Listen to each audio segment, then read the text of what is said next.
ang unang khalifa ng Islam, si Abu Bakar as-Siddiq radiyallahu anhu wa radahu, siya po ay nagpaturo kay Propeta Muhammad sallallahu alaihi wasallam ng dua o panalangin sa loob ng salah. At ito ang naging sinabi o itinuro sa kanya ni Propeta Muhammad sallallahu alaihi wasallam. Pakinggan mo ang hadith.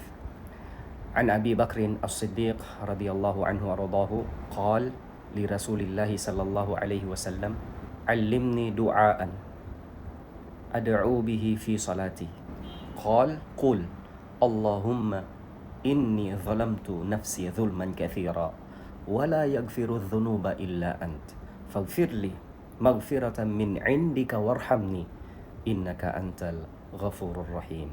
Ang dua na ito gagamitin sa tashahhud pa rin. Doon mo gamitin sa tashahhud, sa pinakahuli ng tashahhud, idagdag mo ito.